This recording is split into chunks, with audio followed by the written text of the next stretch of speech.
The cold of the Tumen River is not like regular cold. It's a heavy, fangs-in-your-bone kind of freezing that tricks your brain into thinking your legs are no longer attached to your hips. You're up to your chest in black, racing water, the jagged shelves of borderline ice scraping against your raw collarbone. Behind you, less than 50 yards away, the absolute darkness of the North Korean shoreline is broken by a sudden, blinding flash. It is a sweeping sweep of a military searchlight, catching the spray of the water just inches to your left. You hear the sharp, metallic snap of an automatic rifle clearing its chamber, a sound you have been trained to recognize since you were 7 years old. In your right hand, you are gripping a heavy, rusted iron wrench, sticky with fresh blood that isn't yours. You didn't plan this. You didn't buy a broker, you didn't hoard Chinese currency, and you didn't whisper a single goodbye to your mother. 5 minutes ago, you were just a loyal technician trying to fix a broken generator in a border guard outpost. Now, if you take one more step forward, you are a traitor who crossed into China. If you take one step back, you are a dead man. How did you get into this river? It started with your hands. You have always been good with machines. In your small gray hometown of Ansong, tucked into the northernmost curve of the border, being good with machines is the only reason you get to eat 2 meals a day instead of 1. Your father taught you how to listen to the rhythm of an engine before he passed away, leaving you his brass-handled toolkit. That kit is your most prized possession, the only thing keeping you and your aging mother afloat. You work for the local state-run mining cooperative, fixing the ancient, temperamental diesel generators that keep the ventilation fans spinning underground. You know exactly how much oil a dying piston needs to give you 20 more minutes of power. You know how to patch a cracked fuel line with nothing but rubber stripping and copper wire. You are quiet, you keep your eyes on the ground, and you wear your state pin perfectly straight on your lapel every single morning. You have never looked at the river with longing. You know what happens to families of those who run. They vanish into the interior, into places where the ground never thaws. Your life is small, hard, and safe. Or at least it was until 3 hours ago. It was just past midnight when the heavy leather boots pounded on your front door. It wasn't the secret police, it was Sergeant Park, a notoriously volatile border guard officer from the river checkpoint down the hill. He didn't offer an explanation, only a rough shove into the freezing night air and a command to bring your tools. The main generator at the river garrison had died, plunging their entire sector of the border fence into complete darkness. For a border unit, a blackout is not a minor inconvenience, it is a capital offense. If the regional commander discovered the spotlight grids and the electric fencing were dead along a 2-kilometer stretch of the Tumen River, Sergeant Park wouldn't just lose his rank, he would be sent to a penal colony and his men along with him. The air was thick with panic when you arrived at the concrete outpost. Park's face was slick with sweat, despite the sub-zero wind. He pushed you down the concrete stairs into the generator bunker, locked the heavy iron door behind you, and told you through the grate that if the lights weren't back on in 1 hour, you would be shot as a saboteur. Inside the damp subterranean room, the silence was terrifying. The massive Soviet-era diesel engine sat like a dead whale in the center of the floor. You wiped your shaking hands on your trousers, pulled out your father's brass-handled wrench, and cracked open the fuel casing. Your heart hammered against your ribs like a trapped bird. You worked by the flickering light of a single kerosene lantern. The issue wasn't the fuel line, and it wasn't the battery. The primary drive shaft had seized because the unit hadn't been greased in months, pure bureaucratic negligence. You poured your remaining canister of industrial lubricant into the housing, adjusted the pressure valves, and braced your weight against the heavy manual crank. On your 3rd try, the engine roared to life. The deafening, rhythmic thumb filled the room, and upstairs you could hear the distant cheers of the soldiers as the perimeter lights flooded back to life. You breathed a massive sigh of relief, wiping the black grease from your forehead. You had survived. You began packing your tools back into the canvas bag, eager to get back to your warm, safe bed. That was when you noticed the leak. A thin, pressurized stream of diesel fuel was spraying directly onto the glowing hot exhaust manifold of the running engine. It was a catastrophic fire hazard. The vibration of the startup must have cracked the ancient sediment bowl beneath the fuel tank. If that spray hit the red-hot metal for more than a few minutes, the entire bunker would explode, taking the outpost above it with it. You didn't think. You grabbed your heavy iron wrench, scrambled over the vibrating pipes, and threw your weight into tightening the retaining bolt to stop the spray. But the metal was completely rotten. Under the sudden pressure of your wrench, the entire fuel collar sheared clean off. A torrent of volatile diesel fuel gushed out, soaking your boots and splashing across the floor. The engine coughed, choked on air, and died instantly. Upstairs, the light slammed off again, plunging the entire world back into pitch blackness. Above your head, you heard the immediate, chaotic stomping of boots. Then came the sound of the heavy iron door being unbolted from the outside. Sergeant Park burst into the room, his face twisted into an expression of pure, murderous rage. He didn't ask questions. He didn't look at the severed fuel valve. He saw the darkness, he saw you standing there with a wrench, and he saw his own life ending. He screamed that you were a spy, an assassin sent to clear the way for a defection. He lunged across the slick floor, his heavy gloved hands wrapping around your throat, slamming your head back against the concrete wall. Stars exploded in your vision. The air was crushed out of your lungs. You could smell the stale tobacco on his breath as his fingers dug deeper into your windpipe. You tried to claw at his face, but his weight pinned you down. You were suffocating. Your grip tightened instinctively around the only thing you were still holding, your father's heavy iron wrench. With the last burst of energy in your dying muscles, you swung the tool blindly through the darkness. There was a sickening, wet crunch. The pressure on your throat vanished instantly.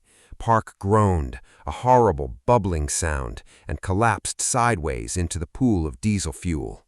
You fell to your knees, gasping for air, the cold concrete scraping your palms. Your hands were shaking so violently you could barely breathe. You reached out into the dark, your fingers brushing against the wool of his uniform, then against something warm, thick, and sticky. You pulled your hand back in horror. Park wasn't moving. He was breathing, but his breath was shallow and ragged, a slow death rattle. You stood up, your mind spinning into a panicked vortex. You looked at the heavy door. Through the small window you could see the faint glow of flashlights up the stairs. The other guards were coming. If they found Park this way, in a dark bunker, with a broken generator, there would be no trial. They would shoot you on the spot, and by noon tomorrow, your mother would be dragged out of her home to face execution or worse. You had no choices left. The door to your old life had just been welded shut. You didn't decide to defect. You were simply running away from the bullet that was already traveling to your chest. You scrambled through the backup ventilation shaft at the rear of the bunker, a narrow, soot-choked tunnel you had noticed during your repairs. You squeezed your body through the tight metal framework, tearing your jacket, your nail fingers bleeding as you clawed your way toward the faint smell of winter air. You popped the external grate and tumbled out into the freezing mud behind the outpost, completely invisible in the total blackout you had inadvertently created. The river was right there. It was less than 20 yards away, a wide black ribbon separating everything you knew from a world you had only heard about in whispered nightmares. You ran. Your boots splashed through the marshy reeds, the frozen mud cracking beneath your weight. You threw yourself into the water before you could think about the current, before you could think about the border guards, before you could think about what China looked like. And that brings you back to this exact second. The searchlight from the neighboring sector has finally tracked the source of the blackout. The beam cuts through the mist, illuminating the churning water around you. Snap! Another rifle round cuts through the air, hitting the water 3 feet to your right with a sharp hiss. The current is fighting you, pulling your numb legs downstream toward the jagged rocks. The weight of your waterlogged clothes is pulling you under. Your father's brass-handled toolkit is still slung across your shoulder, heavy as a boulder, dragging you into the depths. You want to drop it. You want to let it go so you can swim faster. But it is the only thing linking you to who you were 10 minutes ago. It is your identity. You squeeze the strap tighter and plunge forward, your face dipping beneath the icy surface. You kick with everything you have left. Your chest feels like it is filled with broken glass. The Chinese shoreline is close now. Not a welcoming paradise, but a steep, imposing wall of dark mud and tangled willow roots. You claw your way up the slippery bank, your fingers digging into the freezing earth. You drag your frozen, heavy body out of the water and collapse into the reeds, shivering so violently that your teeth click together like dice. You lie there for what feels like hours, listening to the distant, chaotic shouting from across the river. The searchlights are still sweeping the water, but they are looking downstream now. They think the current took you. They think you are dead. You are breathing Chinese air, but there is no relief. The dread that settles into your stomach is heavier than the cold. You know the rules of this border. You know that China does not recognize refugees. To them, you are an illegal migrant, a criminal to be hunted down, locked in a cage and sent right back across that river to face a firing squad. You are completely alone in a foreign country. You do not speak the language, you have no money, and your clothes are freezing into a solid sheet of ice against your skin. If you stay in these bushes until sunrise, hypothermia will kill you. If you walk into the nearest village, the first person who sees your wet, ragged North Korean clothes will call the authorities for a reward. You force yourself to stand up on your wooden, unresponsive legs. You look down at your canvas tool bag. The grease on your hands has frozen into a black crust. You look around, your eyes adjusting to the dark. A few hundred yards away, past a line of frozen cornfields, you see the faint orange glow of a single building. It's a small rural workshop or agricultural depot. A sign hangs above the door, its foreign characters unreadable to you, but outside sits a massive rusted green tractor. You walk toward it because you have no other direction to go. Every step is an agony of pins and needles.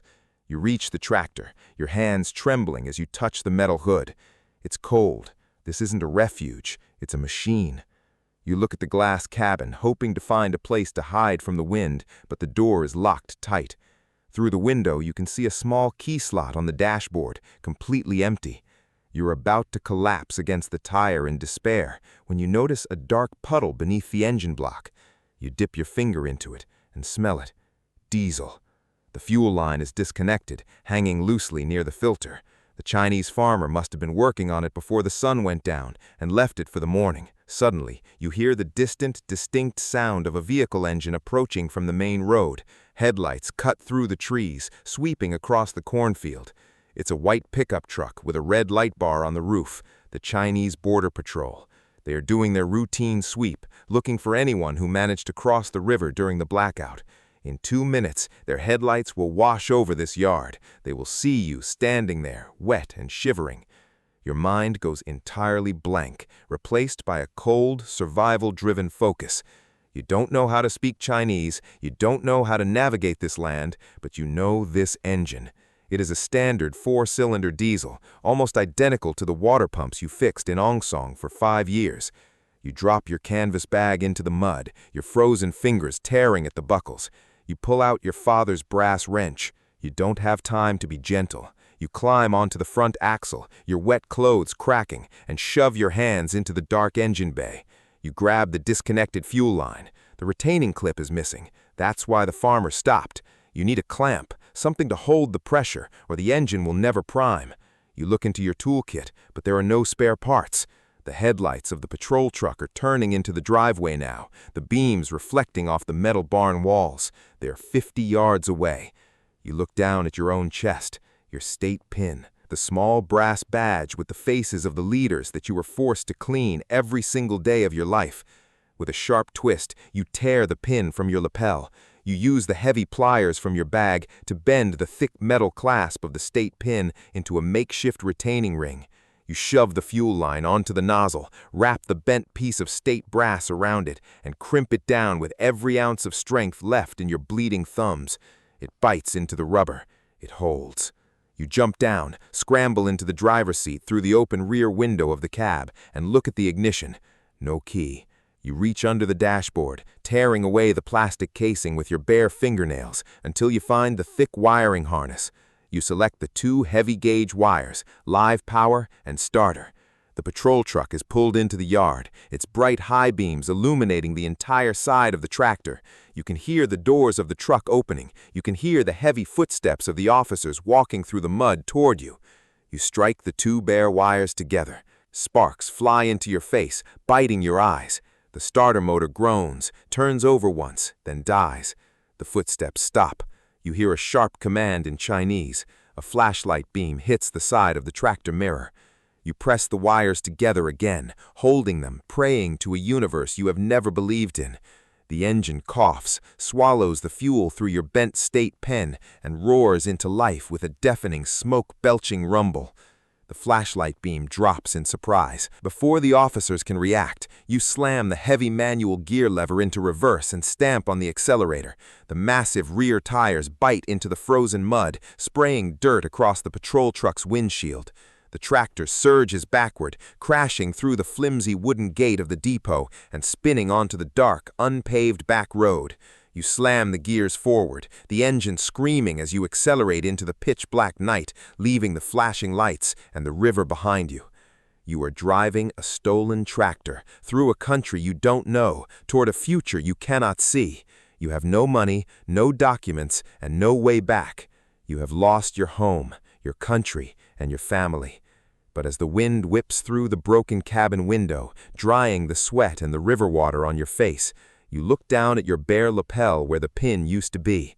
For the first time in your entire life, nobody is telling you which way to turn. Your hands are covered in grease, your feet are completely frozen, but the steering wheel is entirely yours.